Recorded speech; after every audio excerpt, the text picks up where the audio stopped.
Bonjour, je suis Émilie de Tuc et Bicycle Expérience.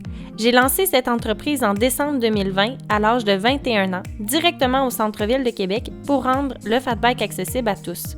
Maintenant, nous nous promenons partout au Québec avec notre flotte mobile de location et d'initiation au fat bike pour les écoles, les entreprises, les municipalités, les organismes et même en livraison directement à domicile. Et bientôt, c'est toi qui vivras une activité de fat bike.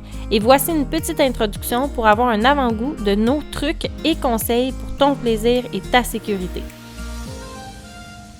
Le fat bike est un vélo avec de gros pneus, spécialement conçu pour pédaler sur la neige l'hiver ou sur le sable l'été. Maintenant, il se pratique partout au Québec, dans les centres de vélo de montagne, les parcs et même pour se déplacer à l'école ou au travail par exemple. Le fat bike peut avoir l'air lourd et difficile, mais tu vas découvrir pendant ton activité que c'est beaucoup plus facile que tu le penses, surtout si tu suis nos conseils et que tu t'habilles chaudement. Les pneus font toute la différence dans la pratique du fat bike. Pour savoir quelle pression mettre dans tes pneus de fat bike, il suffit de suivre ce concept.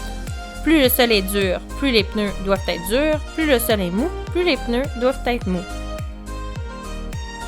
Pour que ce soit facile en fat bike, il faut bien utiliser ses vitesses et prévoir son changement de vitesse avec les manettes vis-à-vis ta main droite. Lors de ton activité, on t'indiquera quelle manette est pour baisser ou monter la difficulté de tes vitesses. Baisse la difficulté de tes vitesses dès que tu aperçois de la neige molle, de la slush ou une côte devant toi.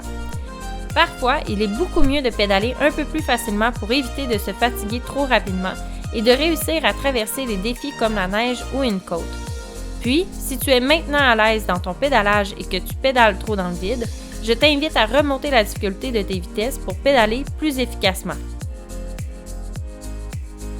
Généralement, il est recommandé de freiner avec les deux mains en même temps, car cela te permet de mieux contrôler ton freinage et d'y aller plus doucement.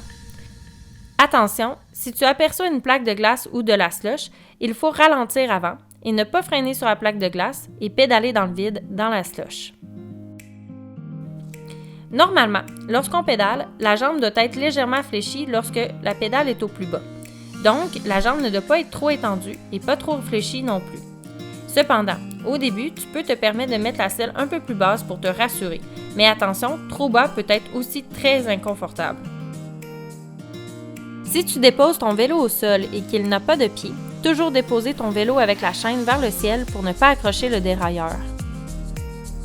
Le vélo que nous te prêtons n'est pas fait pour faire des sauts ou quelconque acrobatie et il a une très grande valeur à nos yeux car nous avons travaillé très fort pour se le procurer. Donc s'il te plaît, fais attention à l'utilisation que tu en fais. Tous les vélos de Tuc et Bicycle Expérience sont entretenus de façon stricte et régulière, cependant, il est très important de tester ton vélo avant de commencer ton activité. Teste tes freins et tes vitesses. Si tu remarques quelconque bruit ou que les vitesses ou les freins ne fonctionnent pas bien, dis-le pour ta sécurité et celle des autres participants. Sur la route, en sentier ou lors de ton activité, il est important de signaler tes intentions de virage et de freinage. Tu peux les signaler avec ton bras gauche ou en utilisant ta voix si tu n'es pas à l'aise de lâcher ton guidon. C'est sûr que si tu partages la route avec des automobilistes, tu devras montrer tes intentions de virage et de freinage avec ton bras et respecter les règles sur la route.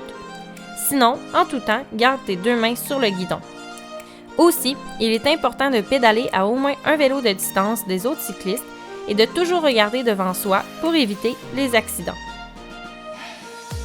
En fat bike, on partage souvent la route avec plusieurs utilisateurs comme les piétons. Ainsi, voici une bonne pratique à adopter. Avant de passer à côté des piétons, avertissez-les de votre passage avec un beau bonjour, un sourire et un merci. Si vous êtes plusieurs, pourquoi pas indiquer que vous êtes plusieurs? Le partage de la route, le sourire, le bonheur et la courtoisie, c'est contagieux. C'est un réel plaisir pour notre équipe et moi-même de te servir et on te souhaite de profiter au maximum de l'expérience que tu vas vivre.